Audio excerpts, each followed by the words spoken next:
ont déjà un emploi et se distinguent. Femmes à l'honneur ce soir, la veille du 8 mars. Un focus sur ces femmes qui font désormais face aux clichés de la société, longtemps réservés aux hommes. Le secteur de la logistique en Côte d'Ivoire voit arriver des femmes. Elles sont déterminées à bousculer les lignes, de la conduite de train au pilotage de grues, en passant par les opérations portuaires. Elles s'imposent avec rigueur et professionnalisme. Ces femmes redéfinissent les normes et inspirent toute une génération. Ce soir, Davis Oyo nous plonge dans l'univers de 4 femmes pionnières qui, jour après jour, relèvent des défis et tracent la voie pour d'autres femmes. Ligne Abidjan, Ouagadougou. Dans ce train, c'est elle, la patronne. Ange-Marie Gobé est l'unique femme conductrice de train en Côte d'Ivoire. C'était un métier jusqu'à ce que j'arrive, c'était strictement réservé aux hommes. Nous sommes allés au Burkina pour la formation.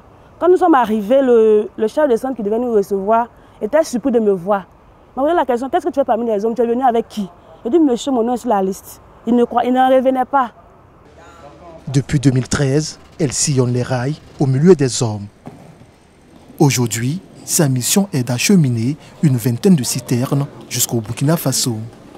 On a 21 citernes ce matin à acheminer à Bobo-Dioulasso. Je vérifie si les boyaux sont mis, si les attelages sont bien en place, si les ressorts sont bien.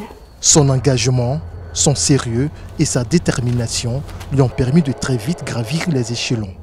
Et ses qualités forcent l'admiration de ses collègues. Vraiment, je suis fier d'elle et elle nous encourage aussi dans le domaine. Je travaille bien avec elle. Elle me forme très bien.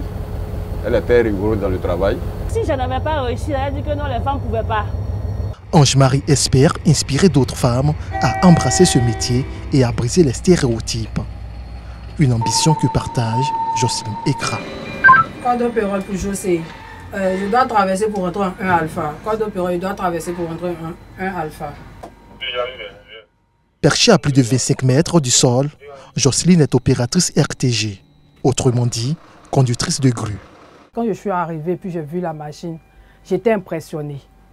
Même si j'ai peur, je vais me donner les moyens d'y arriver. C'est vrai, dans les débuts, ça n'a pas été facile, mais en moins de 2 semaines, 1 mois, j'ai su dompter la machine.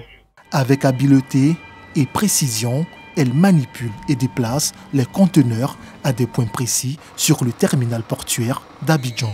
Et cela, malgré les difficultés du début. Dans les débuts, il y a d'autres qui disaient, mais toi, tu es femme, tu vas venir faire ce travail, ça va te fatiguer le dos, tu dois faire des enfants, tu dois... Mais c'est vrai qu'on doit faire des enfants, mais ce n'est pas pour autant qu'on va se mettre des barrières. Quand tu as un rêve, que tu vas arriver au bout de tes rêves, il faut foncer. En moyenne, ce sont 20 conteneurs déplacés par Jocelyne par heure. Si la conductrice de grue arrive à effectuer tous ces mouvements, c'est grâce à Adélaïde Tété, directrice des opérations au terminal à conteneurs.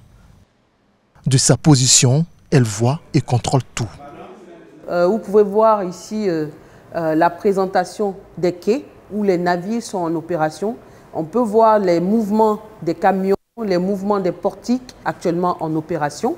Sans son autorisation, aucun mouvement ne se fait sur ce terminal. Le premier défi, c'est de montrer aux yeux de tout le monde qu'une femme est capable d'occuper ce poste, de l'assurer avec de belles performances. Le second défi, c'est de susciter les vocations auprès des autres femmes qui méconnaissent le domaine maritime.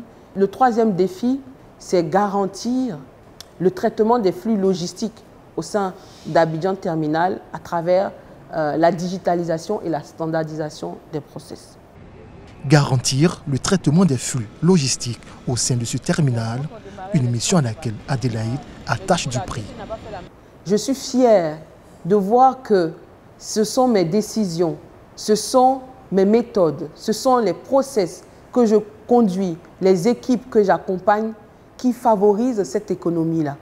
Une fois les conteneurs disposés, les marchandises stockées, les petites mains rentrent en action. Dans cet entrepôt, Marie-Joëlle est l'une des 6 femmes parmi les 21 hommes conducteurs de chariots élévateurs.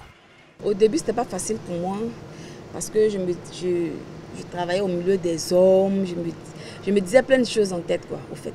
Voilà. Et eux-mêmes Ils sont venus, ils m'encourageaient, me montraient de ne pas travailler avec le stress. Son quotidien, décharger les camions et conteneurs, ranger et préparer les commandes. À compétences égales, hommes et femmes sont soumis aux mêmes conditions de travail. Dès qu'un programme est établi, qu'il s'agit d'une dame ou d'un homme, on lui dit voici ce qu'il est à faire, on lui donne sa feuille de route et puis elle part, elle fait ses activités sans tenir compte de son genre. Comme ses collègues, Marie-Joëlle effectue des journées de 8 heures tout en conciliant vie professionnelle et vie de famille. Je m'organise comme les enfants sont grands et puis c'est à 17h je descends. Donc la grande fille, elle s'occupe de la maison en attendant que moi, la mère, j'arrive. Peu à peu, les femmes s'imposent dans le monde de la logistique en Côte d'Ivoire. Longtemps réservé exclusivement aux hommes, ce secteur s'ouvre désormais à toutes celles qui osent relever le défi. Avec détermination et compétence, elles prouvent chaque jour que rien n'est hors de leur portée. Une avancée dans la lutte pour l'égalité du genre. Voilà, des femmes à la tâche avec professionnalisme dans des domaines dits réservés aux hommes.